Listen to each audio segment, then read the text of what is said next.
नमस्कार मित्रों। पुण्य तो हम सभी लोग करते हैं, लेकिन आपको पता है कि सबसे बड़े 5 महापुण्य कौन से हैं?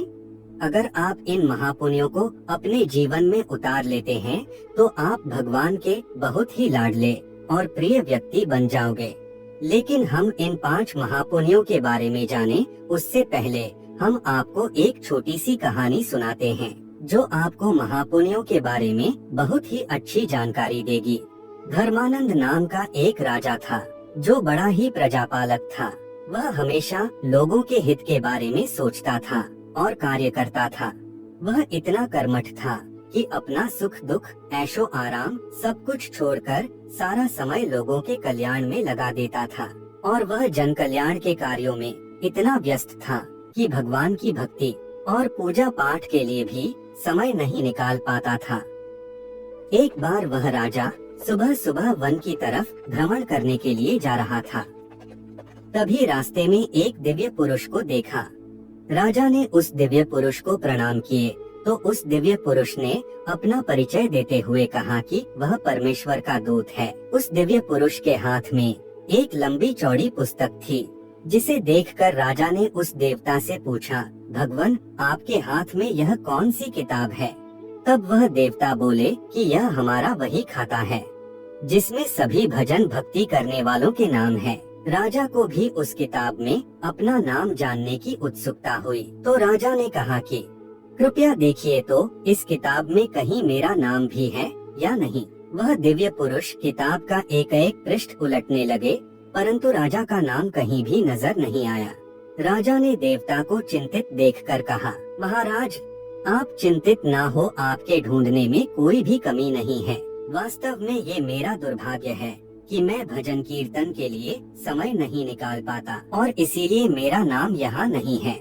उस दिन राजा के मन में आत्मग्लानि सी उत्पन्न हुई, लेकिन इसके बावजूद उन्होंने इसे नजरअंदाज कर दिया और पुनः परोपकार की भावना लिए दूसरों की सेवा करने में लग गए। कुछ दिन बाद राजा फिर सुबह वन की तरफ टहलने के लिए निकले, तो उन्हें वही देव महाराज के दर्शन हुए। इस बार भी उनके हाथ में एक पुस्तक थी। इस पुस्तक के रंग और आकार में बहुत भेद था और यह पहली वाली से काफी छोटी भी थी। राजा ने फिर उन्हें प्रणाम करते हुए पूछा, महाराज, आज कौन सा बही खाता आपने हाथों में लिया हुआ है? देवता ने कहा, हे राजन, आज के बही खाते में उन लोगों का नाम लिखा है जो ईश्वर को सबसे अधिक प्रिय हैं। राजा ने कहा, कितने भाग्यशाली होंगे वे लोग, निश्चित ही वे दिन रात भगवत भजन में लीन रहते होंगे। क्या इस पुस्तक में कोई मेरे राज्य का भी नागरिक है?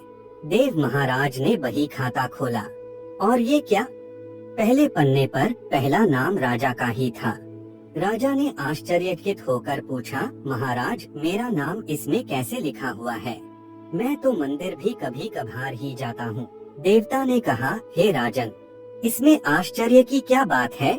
जो लोग निष्काम होकर संसार की सेवा करते हैं, जो लोग संसार के उपकार में अपना जीवन अर्पण करते हैं, जो लोग मुक्ति का लोभ भी त्याग कर प्रभु के निर्बल संतानों की सेवा सहायता में अपना योगदान देते हैं, उन त्यागी महापुरुषों का भजन स्वयं ईश्वर करता है। हे राजन, तू मत पछता कि तू पूजा पाठ नहीं करता, लोगों की सेवा कर, तू असल में भगवान की ही पूजा करता है। परोपकार और निःस्वार्थ लोक सेवा किसी भी उपासना से बढ़कर है।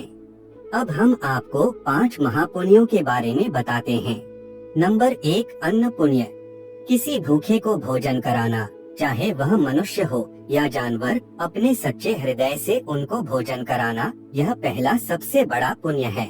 नंबर 2, शयन पुण्य। निराश्रित मनुष्य या जानवरों को आश्रय देना, यह दूसरा सबसे बड़ा पुण्य है। नंबर 3, वचन पुण्य।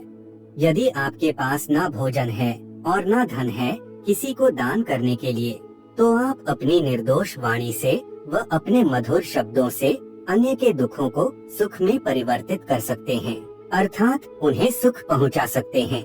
नंबर 4, नमस्कार पुण्य।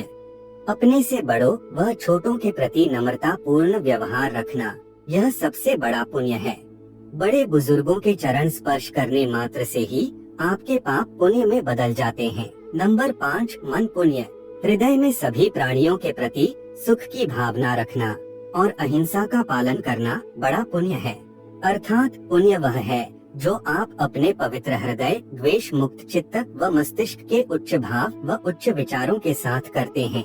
तो मित्रों, आज की यह प्रस्तुति आपको पसंद आई है तो प्रस्तुति को लाइक अवश्य ही करें और ऐसी ही मूल्यवान बातों को जानने के लिए आप हमारी चैनल धर्म लोक को सब्सक्राइब कर सकते हैं। धन्यवाद।